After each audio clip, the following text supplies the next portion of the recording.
Di saat ini kita akan merenungkan firman Tuhan, di mana kita akan melanjutkan eksposisi kita di dalam kitab 1 Raja-Raja yang pasal yang ketiga. Mari kita membuka Alkitab kita. Kita buka ke kitab 1 Raja-Raja pasal yang ketiga. Sebelumnya kita sudah selesai membahas tentang mimpinya Salomo, di mana dia meminta kepada Tuhan untuk memberikan dia hikmat, supaya dia bisa melakukan apa yang adil di antara umat Tuhan, yaitu umat Israel. Kita akan melihat bagian yang selanjutnya. Kita akan menyelesaikan pasal yang ketiga ini, di mana secara garis besar ini adalah tentang bagaimana Salomo itu menyatakan hikmat yang dia sudah peroleh dari Allah. Ya. Mari kita mulai baca dari ayat ke-16 sampai ayat ke-28 secara bertanggapan. Dimulai dari jemaat, akan saya tanggapi dan kita baca bergiliran sampai ayat 28. Silakan 1, 2, 3. Suatu ketika salah seorang perempuan itu berkata, "Ya Tuanku, aku dan perempuan ini tinggal serumah. Aku melahirkan anak pada waktu dia ada di rumah.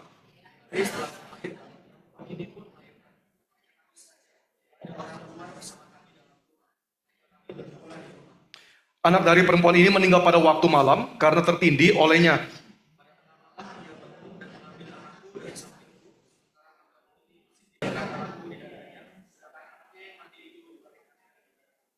Ketika aku bangun di pagi hari untuk menyusui anakku, ternyata anak itu sudah meninggal. Tetapi ketika aku melihatnya dengan teliti pagi itu, nyatalah bukan dia anak yang kulahirkan."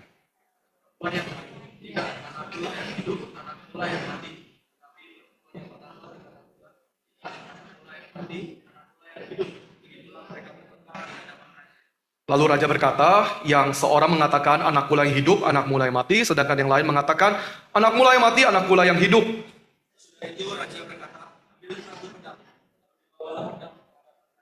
Kata raja, potonglah anak yang hidup itu menjadi dua, berikanlah setengah kepada yang satu dan setengah lagi kepada yang lain.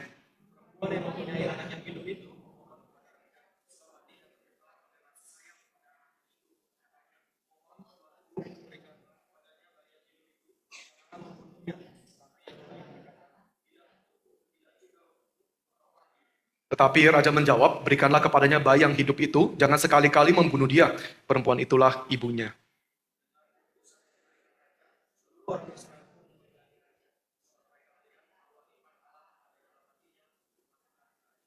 Baik, ini pembacaan kita, mari kita berdoa.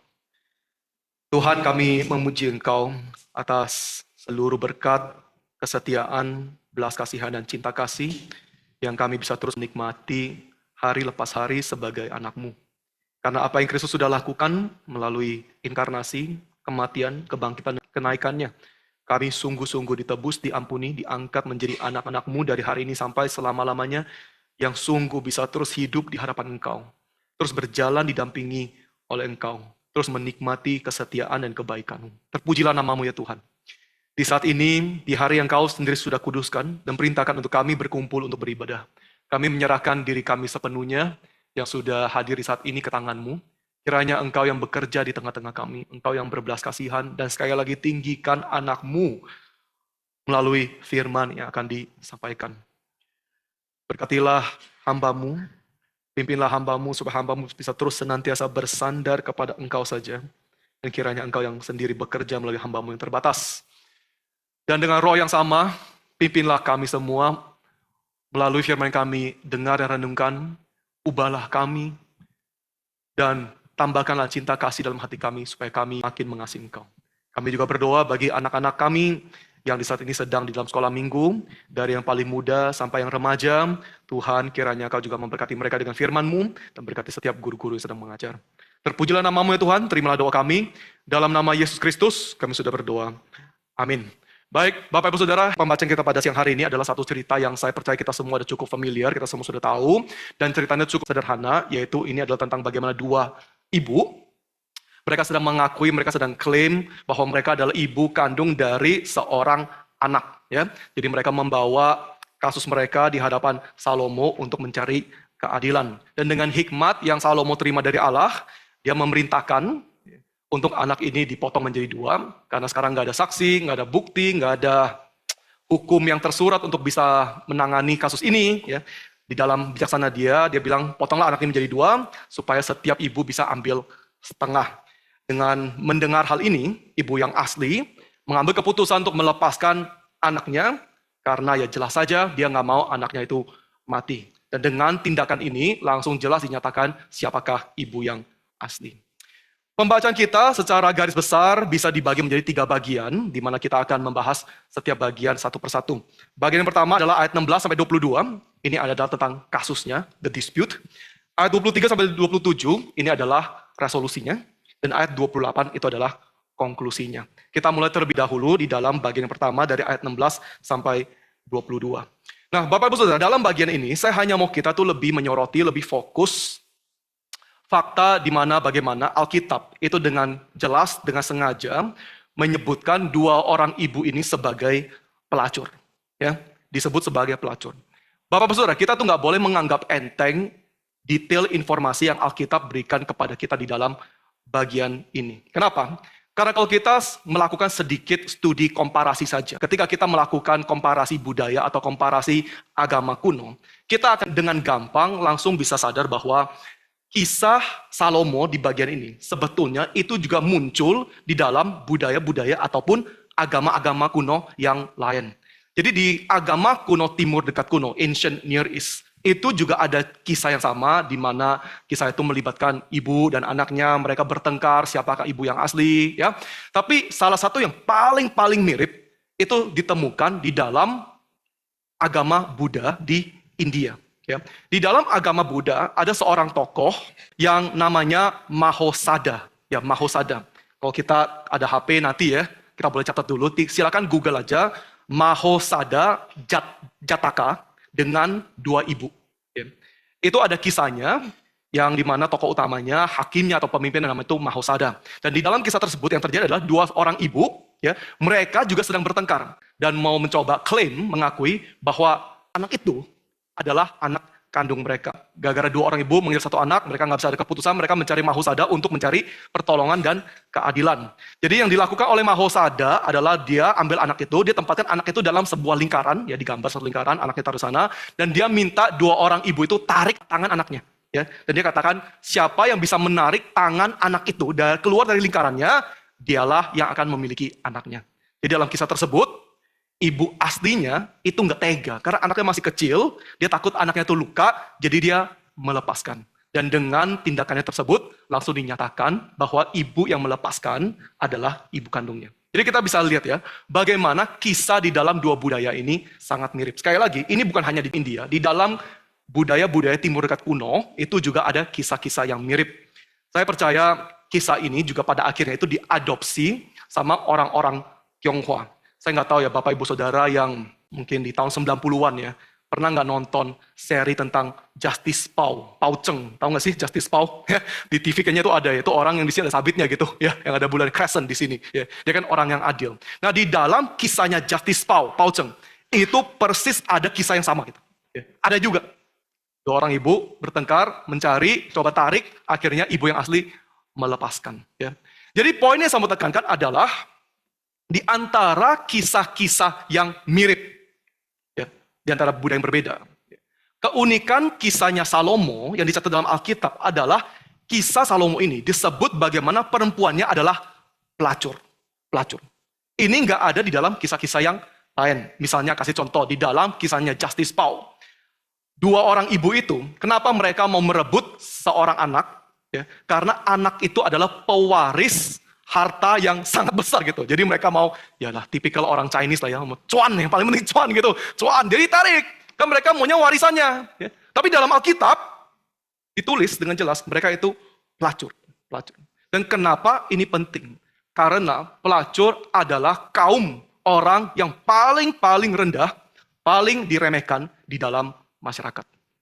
Bapak Ibu Saudara, kecuali generasi kita di saat ini, khususnya yang ada di Barat, tidak ada satu generasi manapun atau kapanpun yang pernah menganggap pekerjaan prostitusi, pekerjaan pelacur itu sebagai positif. Ya. It only exists in this generation. Gitu. Hanya di dalam generasi ini, pelacur dianggap profesi yang positif. Kenapa? Karena pada hari ini, ya, pelacur itu bisa mendapat income yang sangat tinggi. Itu ada satu. Mereka tuh sekarang nggak sebut sebagai pelacur lah ya, tapi sebetulnya itu pelacur gitu. Mereka hari ini sebutnya sebagai content creator, adult content creator, ya, adult content creator. Terminologinya pun sudah diganti, ya. Dan hari ini kalau di Amerika, mereka ada katakan, saya nggak tahu ya, ada 1 atau 2 adult content creator, pelacur itu ya. Income dia per tahun itu setinggi LeBron James. Tahu LeBron James? Pemain NBA, pemain basket yang paling top gitu. Income dia setahun, mereka bilang, bisa mencapai 20 juta US gitu. 20 juta US dengan kursnya sekarang, 360 M. 360 M per tahun. Ya. Karena saking banyaknya income yang mereka bisa peroleh melalui profesi ini. Ya. Semua orang anggap sekarang ini adalah profesi yang positif. Ya. This is the only generation. Gitu. Ya. Di luar generasi ini, nggak ada generasi yang pernah menganggap pelacur itu sebagai sesuatu profesi yang positif. Ya. Di dalam sejarah, banyak pelacur-pelacur yang sangat berhasil. Banyak pelacur-pelacur yang sangat kaya. Tapi mereka kaya pun nggak pernah dilihat sebagai positif. Pelacur dari awal mulanya sejarah manusia itu selama-lamanya dianggap remeh, dianggap rendah, termasuk di dalam budaya Israel. Apa yang saya mau katakan? Sebetulnya Salomo itu nggak perlu menanggapi, nggak perlu menerima kasus ini gitu. Karena mereka orang yang paling remeh dalam masyarakat. Jikalau andai kata Salomo itu tidak menerima kasus ini karena mereka itu pelacur, tidak ada satu orang pun yang akan tersinggung gitu. No one will be offended. Emang mereka sepatutnya. Ini anak siapa, ayahnya pun gak ada yang tahu kan ya. Gak ada yang tahu. Ya. Mereka tuh remeh. Dibiarkan aja. Ya. Salomo itu gak perlu menerima kasus ini. Ya. Tapi justru Salomo menyatakan hikmat Allah menjalankan keadilan bagi mereka. Yang Alkitab mau tampilkan bagi kita di bagian adalah bagaimana hikmat Allah itu dipakai bukan hanya untuk menjalankan keadilan. Hikmat Allah itu dipakai untuk menjalankan keadilan bagi kaum marginal. Ya. Itu sebuah satu paket, tapi ada nuansnya gitu. Memakai hikmat Allah, menjalankan keadilan bagi kaum marginal. Bapak Ibu Saudara, ini adalah sebuah prinsip yang kita bisa lihat secara konsisten, itu juga muncul di dalam perjanjian baru. Di bagian yang terkenal surat Paulus 1 Korintus pasal pertama. Paulus menyebut salib yang memuaskan keadilan Allah. Salib itu adalah hikmat Allah. The wisdom of God. The cross is the wisdom of God. Saya mau tanya Bapak Saudara. Untuk siapakah Yesus itu disalibkan? Untuk siapakah? Di dalam konteks surat 1 Korintus. Di dalam konteks yang lebih spesifik. Sangat jelas kan ya. Yesus itu disalibkan bagi kaum marginal. Bagi orang-orang yang bodoh yang mau percaya kepada dia gitu. Yesus tidak disalibkan bagi orang Yahudi yang mencari tanda. Yesus tidak disalibkan mencari orang Yunani yang mencari hikmat. Yesus disalibkan bagi orang-orang bodoh gitu. Bagi kaum-kaum marginal yang mau percaya kepada dia. In a broader context. Dalam konteks yang lebih luas. Yesus itu disalibkan bagi kita. For us. Bapak Ibu Saudara, di hadapan Tuhan yang mulia, Tuhan yang kudus, kita semua marginal. Kita harus sadar itu. Di hadapan Allah, kita semua itu marginal. Kita seharusnya diabaikan. Kita semua nggak ada satu orang pun yang penting bagi Allah. We are all marginals. Tapi Yesus disalibkan bagi kita. Dan Paulus sebut, that is wisdom. Itulah hikmat Allah. Poinnya jelas ya Bapak Saudara. Di dalam PL maupun PB, hikmat itu dipakai untuk menjalankan keadilan bagi kaum-kaum marginal. Dan saya mau mengaplikasikan prinsip ini di dalam bagaimana gereja itu memakai persembahannya. Kenapa? Karena setiap kali kita melakukan persembahan, perhatikan ya, banyak orang kan doanya sama kan ya. Kita bukan saja doa bahwa pemimpin gereja ya atau gereja mengelola persembahan ini dengan jujur, tapi kita juga berdoa apa? Kita minta hikmat kan ya. Kita minta Tuhan memberikan hikmat supaya persembahan ini bisa dipakai, uang ini bisa dipakai dengan tepat bagi kemuliaan Tuhan di dalam pekerjaannya. Dengan kata lain, gereja yang memiliki hikmat ilahi, a church that has divine wisdom, itu akan secara utama memakai persembahan yang mereka terima untuk menjalankan apa yang benar, apa yang adil bagi kaum marginal. Itu baru namanya gereja yang sungguh-sungguh berhikmat. Karena inilah definisi hikmat yang Alkitab tampilkan di pasal yang ketiga. Berikutnya, pertanyaan penting adalah apa maksudnya secara konkret? Ya, gereja itu memakai persembahannya, pakai uangnya untuk melakukan apa yang adil bagi kaum-kaum marginal. Ini adalah sebuah topik yang sangat sulit untuk dibahas. Topik ini sangat luas, tapi saya hanya memberikan beberapa dasar saja. Pertama-tama, the church is not a charity. Ya. Gereja itu bukan yayasan sosial. Ya. Tugas utama gereja itu bukan untuk membantu secara finansial kepada orang-orang miskin. Inilah kenapa Tuhan menetapkan pemerintahan. Ya. Ini tugas pemerintah yang seharusnya mereka lakukan. A church is not a charity. Ini bukan berarti kita nggak bisa menolong. Ya, gereja kita, saya percaya juga gereja banyak di luar sana, semua gereja melakukan diakonia. Ya, memberikan pertolongan finansial kepada orang-orang yang di saat itu sedang membutuhkan. Gitu. Tetapi sebagai gereja, kita harus sangat jelas dengan misi kita. Misi gereja adalah pemuridan. Memuridkan bangsa-bangsa itu adalah misi utama dari gereja gitu. Kalau gereja di luar sana gak setuju, biarkan. Itu kebebasan mereka. Tapi setidaknya semua orang yang mau menjadi anggota di tempat ini harus setuju. Kalau kita gak bisa setuju bahwa misi utama gereja adalah pemuridan, jangan menjadi anggota di sini gitu. This church will always put discipleship first at all times gitu. Gereja ini harus selama-lamanya menempatkan pemuridan sebagai misi utama kita. Di luar pemuridan, saya pernah kutip juga ya, Michael Heiser katakan, di luar pemuridan, nggak ada artinya gereja itu berada dalam dunia ini. Pointless. Ya.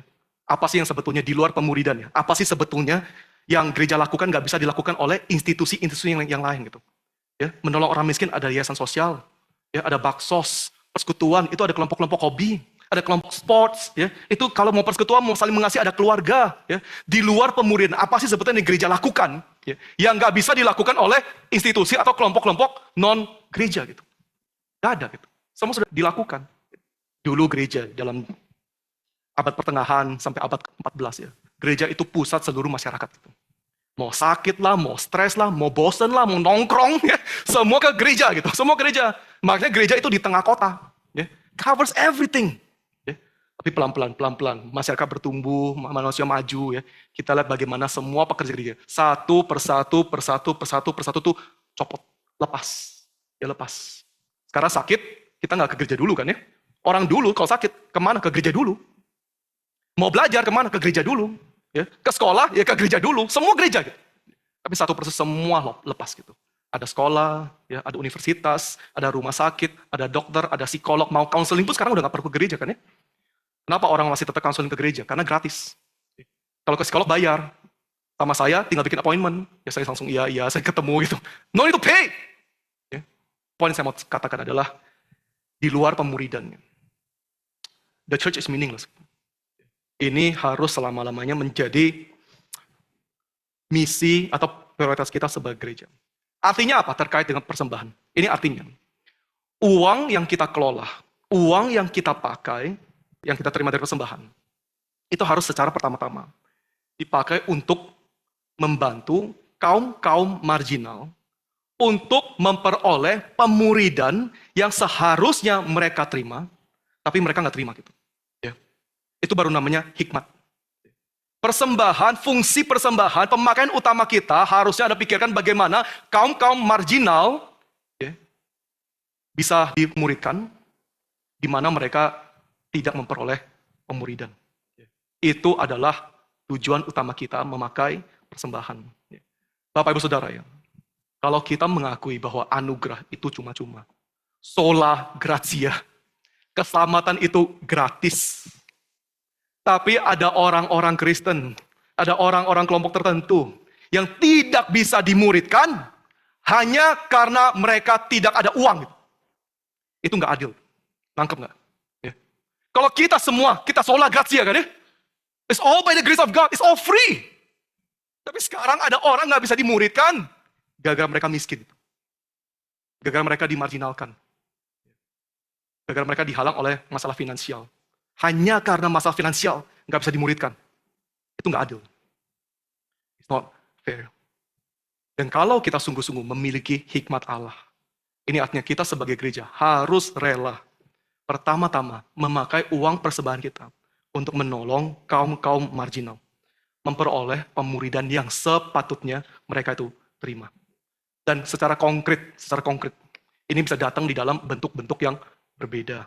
Ya, kita bisa menolong langsung persembahan ya, paling gampangnya ke yayasan-yayasan yang emang terjun ke dalam kaum marginal, seperti LAI, menerjemahkan Alkitab kepada suku-suku tertentu. Ya. Saya pernah tanya ya, itu satu Alkitab, itu kira-kira butuh berapa? 3-4 tahun untuk diterjemahkan ke bahasa suku. Dan setiap bahasa, itu ongkosnya kalau nggak salah ingat ya, itu antara 2M atau 5M, saya lupa itu. Ya. 2M atau 5, setiap bahasa gitu. Setiap bahasa. Mau suku itu cuma ada 5 orang, 3 orang, ketika mereka terjemahkan, itu 5M. Gitu. Tapi kita dukung nggak? Dukung. Persembahan. Ya. Karena ini fungsi utama persembahan yang kita terima sebagai gereja. Termasuk juga apa? Misi KK regional yang kita lakukan ke tempat-tempat keluar pulau gitu, ke Sumba. Walaupun semua peserta KK regional, mereka tuh beli tiket sendiri, keluar uang sendiri, tetap sebetulnya ongkosnya itu nggak cukup.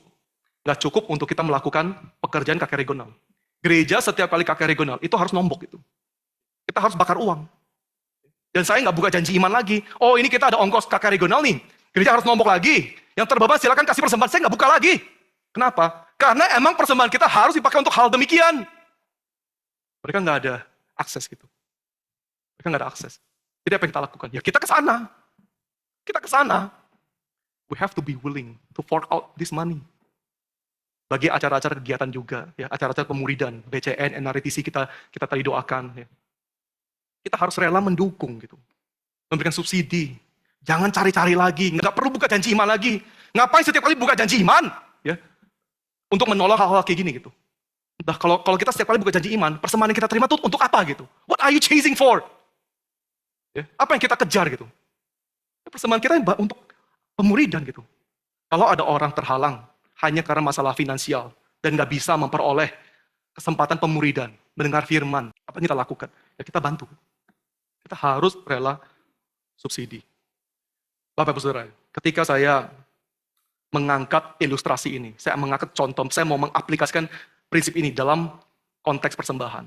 Saya sebetulnya tidak sedang menempatkan diri saya sendiri di dalam posisi yang ideal. Kenapa?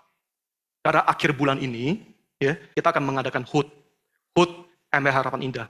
Dan di acara tersebut, ya, saya akan membuka janji iman bagi renovasi gereja. Gitu. Ya, renovasi gereja. Dan di saat ini saya sekarang katakan bahwa fungsi utama dari persembahan adalah untuk kaum marginal. Gitu. Dan kalau begitu, 2 minggu lagi kita HUT, kita janji iman, kita mau kumpulin uang buat renov, bagaimana kita menghadapinya. Saya bukan katakan bahwa kita tuh nggak boleh memakai persembahan atau uang gereja untuk gedung gereja atau memperbesar gedung gereja gitu. Tapi satu hal yang saya bisa katakan secara absolut, ya, for sure, adalah ini. Gitu. Kalau concern utama kita ya, dengan pengelolaan uang gereja adalah hanya untuk memperbesar gedung gereja. Kalau concern utama kita sebagai gereja dengan uang persembahan kita hanya adalah untuk maintenance fee, untuk maintain gedung gereja, mengejar gaji-gaji dan semua kebutuhan gereja. Ya. Kalau itu menjadi concern utama kita, ya, ini hanya membuktikan bahwa kita tuh nggak ada hikmat. Gitu. We have no wisdom of God. Nggak ada hikmat. Banyak gereja hari ini, menurut saya, sorry to say, nggak berhikmat. Gitu. Nggak ada hikmat. Karena uang persembahan setiap bulan dikumpulkan. Itu concern utamanya. Hanya untuk mengejar bayar maintenance fee. Bayar listrik, bayar ini, bayar itu, bayar tukang, bayar semua. Kenapa? Karena gedung gereja terlalu besar. Terlalu besar. Setiap bulan cuma pikirnya bagaimana bayar asuransi, ya, bayar ongkos gedung gereja, dan yang lain-lainnya. Ya. Dan bukan pikirkan bagaimana memakai uang persembahan ini untuk menolong kaum-kaum marginal memperoleh pemuridan itu. Itu seharusnya menjadi tujuan utama kita. Gitu. Itu cara kita memakai uang dengan hikmat. Coba lihat ya, Salomo itu. Gedung istananya kan besar kan ya. Bait Allahnya kan besar kan ya. Look what happened gitu. Look what happened. Kalau kita katakan, oh harus besar. Ini baru cara Tuhan. Go back to the Bible. Kembali kepada Alkitab. Lihat apa itu yang benar-benar berhikmat gitu. Salomo menerima hikmat. Dia melakukan apa yang adil bagi kaum marginal, bagi pelacur, Dan itu bagian pertama ya, tentang kasusnya. Bagian kedua adalah resolusinya. Dalam bagian ini yang saya mau kita perhatikan adalah kontras antara respon dari dua orang ibu itu. Ini adalah satu kisah dengan dua nasib ya. Story of two tales. Dalam satu sisi, kita lihat ada kekejaman dari ibu yang palsu. Di ayat 26, ibu yang palsu ini katakan, ya, setelah Salomo katakan, potonglah anaknya menjadi dua, dia meresponi keputusan Salomo dengan mengatakan, tidak untukku dan tidak juga untukmu. Ya, kalau saya nggak bisa punya anak, karena anak saya emang sudah mati itu, kamu juga nggak boleh punya anak. Bunuh aja. If I can't have it, you can't have it. Bapak Ibu Saudara, mentalitas seperti ini adalah mentalitas yang kita sebut sebagai zero sum mentality. Ya, zero sum. Ya. Artinya nggak ada situasi di mana kita bisa win-win. Nggak ada situasi di mana kita bisa menang dan menang. Mentalitas zero sum adalah mentalitas yang mengatakan bahwa segala sesuatu yang baik, maupun itu cinta kasih, maupun itu berkat, anugerah, kesempatan, uang, semua itu terbatas. Karena semuanya itu terbatas, nggak ada situasi di mana saya menang dan kamu menang. Ya. Karena segala sesuatu terbatas, kalau kamu menang, artinya saya pasti kalah. Ya. Walaupun saya nggak rugi, kalau kamu menang, saya pasti kalah. Kenapa? Karena zero sum. Karena segala sesuatu itu terbatas. Ini sama seperti misalnya game poker. Ada yang suka main poker di sini? Angkat tangan. Ini pertanyaan jebakan Batman nih. Kalau ada yang angkat tangan, nanti kita counseling gitu. Kalau kita suka main poker, kita tahu. Kita di dalam game poker, itu kan chipnya nggak tambah lagi kan ya. Chipnya cuma begitu-begitu aja gitu. Ya. Nggak tambah, nggak kurang lagi. Siapa yang bisa memperoleh chip yang paling banyak, yang menang. Ya. Artinya apa? Artinya kita bisa nggak rugi. Kita bisa nggak kalah. Kita bisa fold. Ya. Ini nyata ya, saya dulu juga main poker gitu. Saya tahu semua aturannya gitu. Kalau kita fold, ya, kita nggak rugi banyak. Tapi kalau dia menang, kita tetap rugi gitu.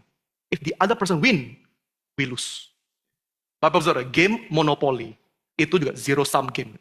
Ya. Karena orang tua kita kasih anak kita main monopoli, ya innocent, main aja, bagus. Ya. Kita nggak sadar, itu juga zero sum game. Ya. Di dalam game monopoli, siapa yang memperoleh sewa? Ya. Walaupun bukan kita yang bayar gitu. Kita nggak bayar, orang lain bayar. Kalau dia memperoleh sewa, kita kalah. Kita rugi. Because there is a zero sum game. Kapitalisme, di dalam akarnya adalah zero sum game. Di dalam sistem kapitalisme, kalau ada orang berkembang, ada orang menang, pasti yang lain itu rugi gitu. Karena kesempatan itu terbatas. Ya, market share itu terbatas. Segala sesuatu itu terbatas. Sumber itu terbatas. Maka di dalam dunia bisnis ada slogan yang sering muncul. It's better to be first than to be better. Lebih baik pertama daripada lebih baik. Ya, it's better to be first. First to market. First to gain market share. Ya, better buat apa gitu? Lebih baik buat apa? Jadi sempurna buat apa? Ya, market share sudah diambil. Kamu mau rebut market share lagi nggak bisa karena market share itu terbatas. Orang yang pakai produk ini terbatas. Siapa yang duluan, siapa yang menang? Ya, kalau dia duluan, dia berkembang, ya kita rugi. Padahal kita nggak rugi apapun. Tapi kita anggap kita rugi. Bapak Saudara, mentalitas zero sum ini bukan hanya kita bisa lihat di Alkitab di titik ini, tapi secara konsisten gitu. Kita bisa lihat mentalitas yang sama dari PL sampai PB. Saya kasih contoh. Di PL, kita tahu semua ya, cerita tentang Kain dan Habel. Mentalitas Kain adalah mentalitas zero sum. Zero sum. Ketika dia mengambil keputusan untuk membunuh Habel, itu kenapa gitu? Karena dia nggak dipuji kan ya. Habel tuh dipuji. Jadi dia mengatakan, kalau saya nggak dipuji, tidak ada boleh orang yang dipuji gitu. Kalau saya nggak dipuji, kamu tuh juga harus mati. Kita di dalam konteks sekolah minggu, kita sering ajarkan anak-anak. Oh anak-anak, kenapa Kain membunuh Habel? Ya, karena dia tuh iri. Tapi kita harus bertanya ya, psikologi iri itu datang dari mana gitu? Kok bisa orang itu iri? Kenapa Kain itu bisa iri kepada Habel gitu? Pada akarnya, itu karena Kain percaya dan melihat bahwa hati Tuhan, ruang hati Tuhan itu terbatas. Bagi dia, ruang hati Tuhan itu terbatas. Jadi kalau ruang hati Tuhan sudah diisi oleh Habel, gak ada lagi ruang bagi dia. There's no room for me. Jadi kalau sekarang gak ada ruang bagiku, kamu juga nggak boleh terima gitu. Kamu harus mati. Itulah kenapa ketika persembahan Kain itu nggak diterima dan dia marah. Tuhan berkata kepada Kain, bukankah wajahmu akan berseri-seri jika engkau berbuat baik? Tuhan sedang ngomong apa? Tuhan sedang seolah-olah bilang kepada Kain, Kain, I have room for you in my heart. Di hatiku ada ruang bagimu. Ada ruang bagimu. Tapi kamu nggak melakukan apa yang baik. Ya. Bukan gara-gara hatiku sempit, aku cuma bisa terima Habel. Bukan. Tapi kamu tidak melakukan apa yang baik. Di dalam perjanjian baru, Bapak-Bapak, itu juga sama. Kalau kita lihat perumpamaan anak yang hilang. Anak sulung dalam perumpamaan itu persis memiliki mentalitas yang sama. Zero sum mentality. Ketika anak bungsunya balik, dan ayahnya tuh bersuka cita, mengadakan pesta, potong kambing bagi anak bungsunya. Anak sulungnya kan gak senang itu. Dia nggak bisa bersama-sama bersuka cita di dalam pesta itu. Kenapa? Karena ketika adiknya itu pergi, dia sudah membawa semua hartanya. Semua warisannya sudah diambil. Artinya apa? Artinya sekarang kambing yang dipotong dan dimasak untuk merayakan kembalinya dia adalah kambingku. That is my sheep. Ya? Kamu bukan potong kambingmu. Kambingmu sudah diambil. Ini sekarang semua yang sisa ini, ya, semua punyaku. Ya. Jadi kalau kamu untung dari bagianku yang terbatas ini, aku pasti rugi. Dia nggak bisa bersuka cita. Dia nggak bisa mempertimbangkan bagaimana sebetulnya sudah bertahun-tahun anak yang bungsu itu pergi. Ya. Warisannya sudah diambil. Warisan anak sulung itu masih utuh. Dan selama bertahun-tahun itu berkembang. Ya. Kalau kita mau hitung-hitungan, warisan anak sulung itu pasti jauh lebih besar daripada anak yang bungsu gitu. Karena warisannya anak bungsu sudah diambil kan ya? Ya gitu-gitu aja, segini besar gitu. Tapi warisan anak yang sulung nggak diambil. Berkembang. Dia udah memiliki jauh lebih banyak dari adiknya sendiri. Tapi sekarang ketika bagian dia diambil, dia langsung merasa rugi gitu. Kalau membanding-bandingkan, kamu masih jauh. Ya, cannot be compared. Apa yang kamu miliki jauh lebih banyak daripada dia. Tapi dia zero sum mentality. Ya. Bapak Saudara, ya, saya mau kita lihat bagaimana mentalitas zero sum ini. Melihat segala sesuatu yang baik itu terbatas. Itu adalah sebuah tema yang umum dari PL sampai PB. Kenapa? Karena ini adalah mentalitas kita sebagai orang berdosa. Sebagai orang berdosa, kita juga cenderung memiliki mentalitas zero sum. Sebagai pendosa, kita melihat kebaikan, kesempatan, kasih, berkat, anugerah, itu semua terbatas. Psychologically speaking, secara psikologi, kenapa otak kita bisa disetting seperti itu? Silakan tanya kepada psikolog itu. Mereka bisa jelaskan dari evolutionary perspective, dari trauma atau whatever gitu, dari background dan yang lain-lainnya. Tapi secara teologis, ini sangat masuk akal gitu. Kenapa? Karena kita sebagai pendosa, kita menolak Allah yang tidak terbatas. Menggantikan Allah yang tidak terbatas dengan pribadi yang terbatas. Ya, termasuk diri kita sendiri, yang adalah terbatas. Ketika kita menolak yang tidak terbatas dan menggantikannya dengan yang terbatas, makanya gak heran. Kenapa kita melihat segala sesuatu terbatas? Dan karena kita melihat segala sesuatu yang baik, berkat itu semua terbatas, makanya muncul iri hati. Bapak Ibu Saudara, kalau kita melihat sumber itu tidak terbatas, kita tidak mungkin bisa iri hati gitu. It is impossible. Gak bisa gitu. Coba bayangkan di padang gurun. Setelah Tuhan memimpin orang Israel keluar dari Mesir, ya, di bawahnya Musa. Di padang gurun Tuhan turunkan mana gitu. Ya. Kita bangun, kita buka pintu, tetangga kita keluar. Wah, dia langsung lari-lari. Ya. Bawa toren. Ya. Bukan bawa keranjang, bawa toren. Ya. Isi mananya sampai penuh. Ya. Semua mana di depan rumah kita, semua diambil sama dia gitu. Kita lihat dia demikian, mengumpulkan semua mana itu bagi diri dia sendiri, apakah kita akan iri gitu? Kita nggak akan iri. Kita akan ketahui mereka, you are so dumb. You are so dumb. Kamu bodoh banget. Ya. Kenapa kamu harus simpan? Buat apa kamu simpan? Tahu nggak? Mana itu nggak terbatas. Mana is unlimited gitu. Mana nggak ada habis-habisnya. Buat apa kamu simpan? Kita ketawain dia, kamu bodoh banget loh. Besok ada mana lagi? Lusa ada mana lagi? Setiap hari ada mana? Kamu mau setiap hari buffet manapun. Ya, buffet ya, all you can eat mana gitu. Gak akan habis. Kalau kita melihat bahwa sumber itu tidak terbatas, kita nggak mungkin bisa iri hati. Pertanyaan adalah, sekarang bagaimana kita bisa membuang kecenderungan berdosa kita? Bagaimana kita bisa membuang kecenderungan kita untuk terus memelihara mentalitas zero sum dan melihat segala sesuatu yang baik dalam dunia itu terbatas. Jawabannya adalah dalam Injil. Ketika kita kembali kepada Injil, kita lihat bagaimana Tuhan yang tidak terbatas rela membataskan diri Dia. Mati bagi dosa-dosa kita, bangkit bagi kebenaran kita, supaya kita bisa dibawa kembali kepada anugerahnya yang tidak terbatas. Ketika kita kembali kepada Injil, kita melihat bagaimana Allah Bapa, Dia rela memberikan kita the best of the best of the best. Yang terbaik sudah diberikan kepada kita. Gitu. Kalau yang terbaik sudah diberikan kepada kita, apa yang Tuhan gak bisa berikan kepada kita? He has given us the best. Ketika kita kembali kepada Injil, baru kita bisa sungguh-sungguh dibukakan dan melihat bahwa anugerah Tuhan, kesetiaan Tuhan, cinta kasih-Nya, itu tidak ada batasnya. Di dalam Injil, Yohanes pasal 1 ayat 16, Yohanes katakan, karena dari kepenuhannya, karena dari kepenuhan Kristus, kita semua telah menerima kasih karunia demi kasih karunia.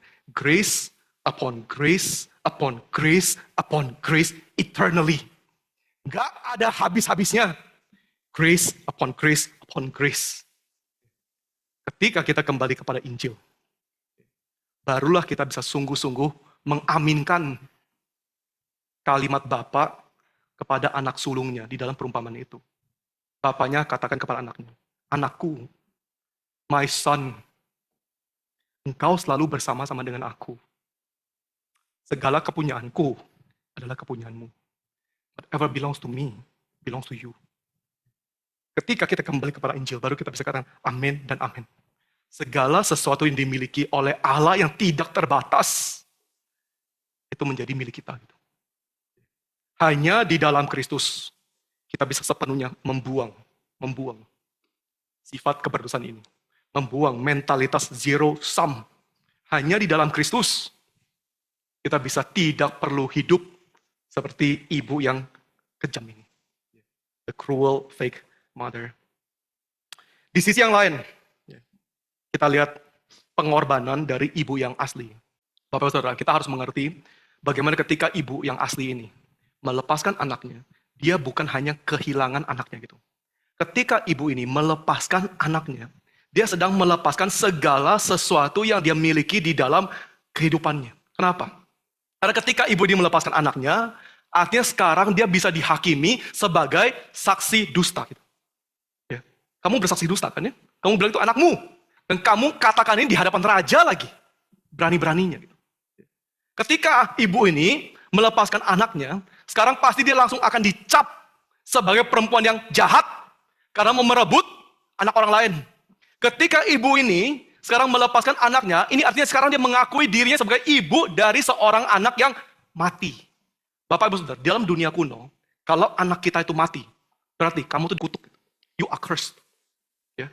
Orang tua yang mengalami kematian anaknya, itu dikutuk dalam dunia kuno. Ya. Jadi ketika ibu ini mengambil keputusan, melepaskan anaknya, sekarang, dia bukan saja seorang pelacur, ya, kaum masyarakat yang paling rendah, paling diremehkan, sekarang dia juga akan diadili secara hukum, karena kamu bersaksi dusta, dia akan dianggap sebagai perempuan yang jahat, karena mau merebut anak, dan dilihat sebagai orang yang dikutuk oleh Allah. Everything is gone. Semuanya hilang. Gitu. Semuanya hilang. Gue cuma hilang anak. Tapi perempuan ini, ibu ini, melepaskan. Kenapa? Simpel aja. Karena dia mengasihi anaknya. Dia gak mau anaknya itu mati. Inilah kasih seorang ibu. Ya. Harusnya saya khotbah ini di hari ibu gitu, Mother's Day. Ya. Lebih cocok daripada hari ini. Ya. Tapi saya mau katakan ya Bapak Ibu Saudara. Seagung-agungnya kasih seorang ibu. Ini tetap masuk akal gitu. It's logical. Kenapa? Ini kan anaknya gitu. Ya. Ibu yang gak sayang anak, ibu yang gak rela melepaskan segala sesuatu bagi anaknya.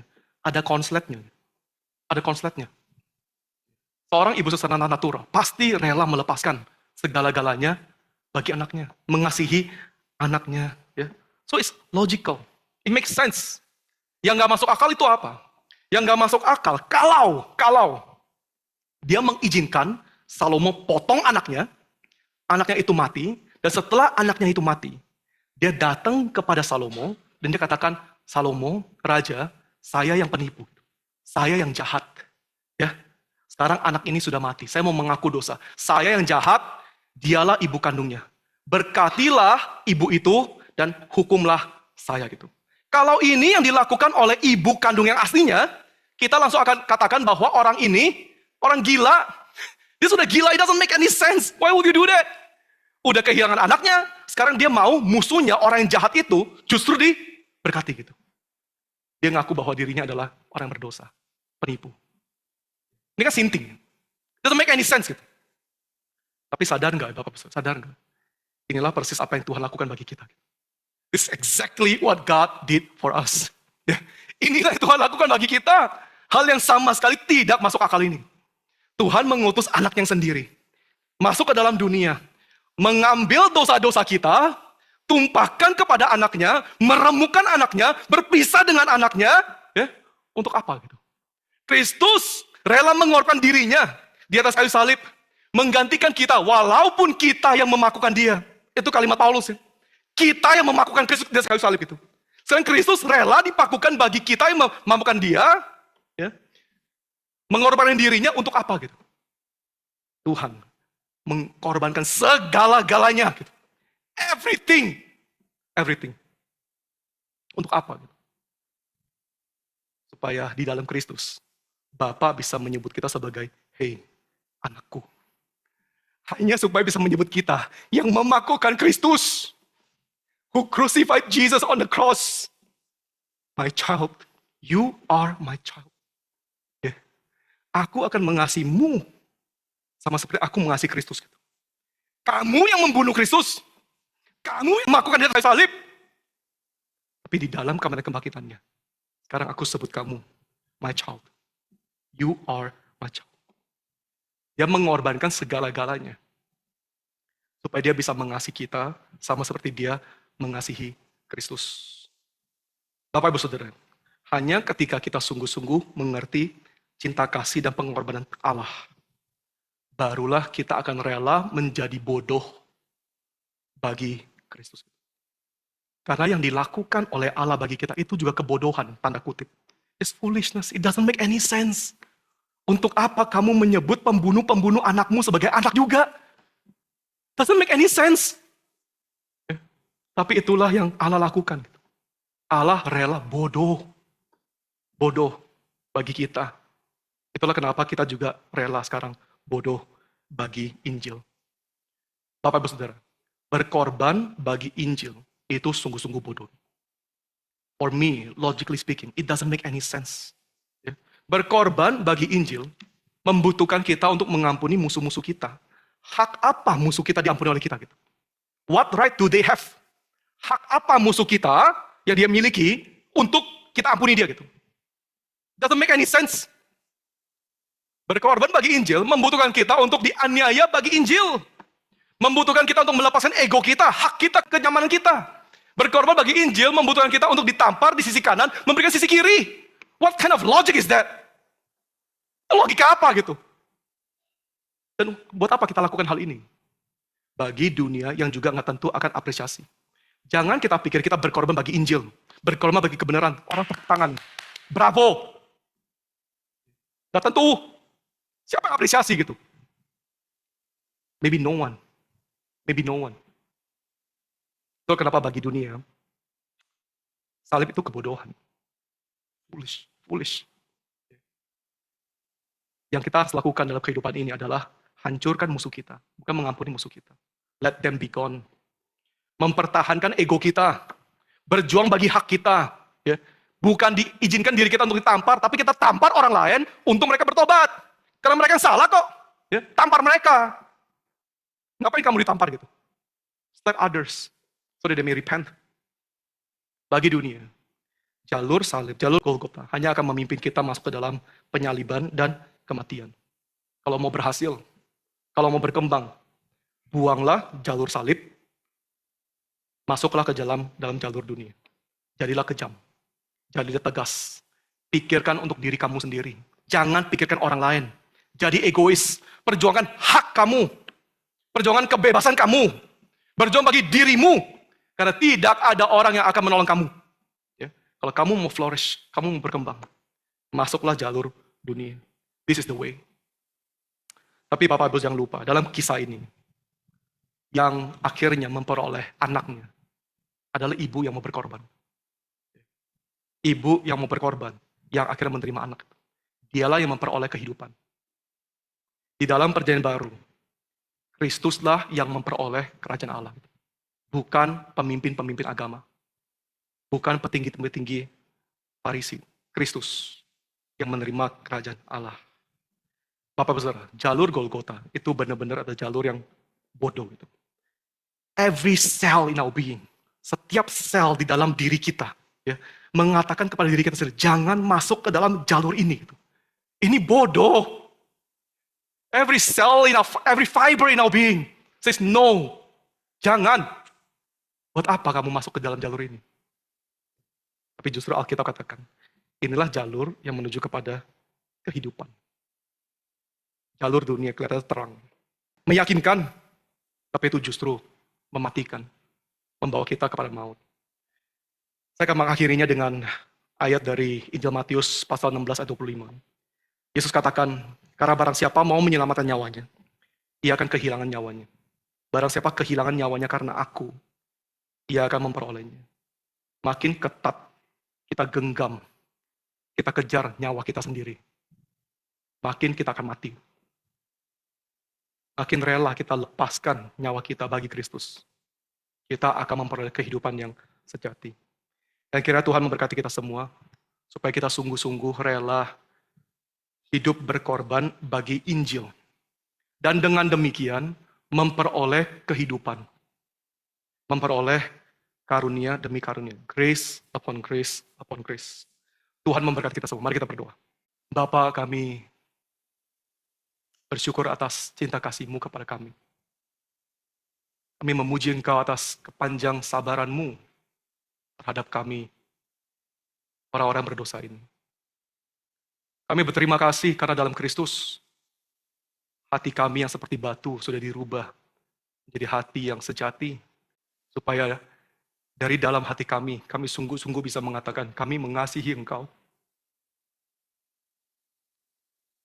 Terima kasih atas kehidupan yang sejati. Terima kasih kami bisa hidup sebagai anak-anak-Mu, dikasihi sama seperti Engkau mengasihi Kristus. Terimalah doa kami. Dalam nama Yesus, kami sudah berdoa. Amin.